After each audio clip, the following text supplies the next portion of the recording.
Welcome back, America. I really want to get into this judge issue now. Ketanji Brown Jackson, she's a justice on the Supreme Court, gave a really unveiled attack on President Trump, I felt, in defense of these rogue activist Democrat judges. She says, according to Reuters, U.S. Supreme Court Justice Jackson said attacks by President Donald Trump and his Republican allies on judges were not random and seemed designed to intimidate the judiciary. Jackson, appointee of former Democratic President Joe Biden, did not mention Trump by name, but spoke about the elephant in the room. The combative atmosphere under the Trump administration has raised concerns from some legal experts of a potential constitutional crisis. You know, I got to say, I'm kind of sick and tired of our media and Jackson, who wouldn't even tell us what a woman is because she was so political, playing to the very extreme base of the Democrat Party. Justice Jackson has been absolutely silent when she was a lower court judge, when Chuck Schumer attacked, really threatened two Supreme Court justices, Kavanaugh and Gorsuch. Absolutely silent in all the Democrat Party talk about packing the court, expanding its numbers for the reason of creating a Politburo. Absolutely silent when her colleagues on the court, Thomas and Alito, come under brutal assault by Congress. Absolutely silent.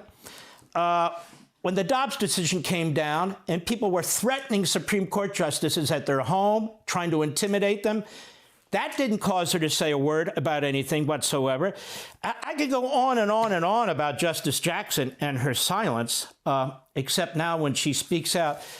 And John, you don't have to agree with me, of course. My problem is this. President Trump is addressing a serious constitutional problem with a phalanx of, not completely, but mostly Democrat-appointed judges, progressives, as Schumer himself called them, who were installed, and a complete project by the Democrat lawyers and a project by their judicial appointment process to do exactly what they're doing. And Donald Trump is questioning it. He's raising questions about what they're doing constitutionally, their objectives and their motives. And this Jackson comes out only now and attacks Trump. Number one, I think that's utterly unethical. Utterly unethical. Her job is to be quiet and do her job, whether she likes what's being said about the court or not. If all the justices start this, imagine. And number two, Trump has a big point, does he not? Mark, I couldn't agree with you more about your criticism of judges. Judges should just decide the cases or controversies that come up before them. Ideally, they should never speak in public at all. I wish they wouldn't give any of these speeches. And if they're going to give speeches, I wish they would talk about things like civility and trust and not talk about what's going on in politics today. Because, as you said, President Trump here is not like President Biden, when, as you said, these Democratic-appointed judges and justices were utterly silent. President Trump has an agenda. He has a different view of the Constitution when it comes to things like spending, when it comes to things like downsizing the federal government, when it comes to things like the immigration agenda. And he's allowed to push his constitutional views, try to persuade the court. There's nothing wrong with that. In fact, our greatest presidents in history, like FDR, like Jackson, like Lincoln, like Washington, all did exactly the same thing. But what happened in the last administration, as you point out, Mark, is that the Biden administration sought to actually fundamentally change the nature of the judiciary. They wanted to pack the court. They and their allies launched these attacks on the ethics of the justices, questioned their impartiality. There was no peep from Justice Jackson then.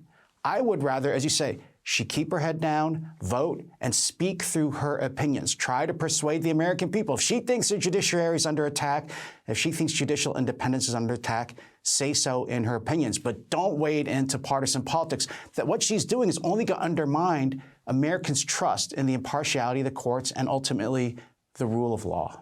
And she's exposing herself as a hack, John, because when Biden was attacking the court's decision in that Harvard case, where Harvard was discriminating against Asian American applicants, and Justice Roberts actually wrote a very good opinion, and the majority went along, and Biden starts attacking the court. She didn't speak out then. When Biden was defying the court on the student loans, she didn't speak out then.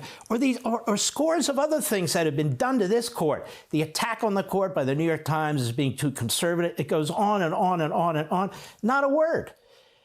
And the funny thing is, John Yoo, Donald Trump complies with these court orders, even when he disagrees with them. He appeals them, he challenges them, and he has every right to speak out.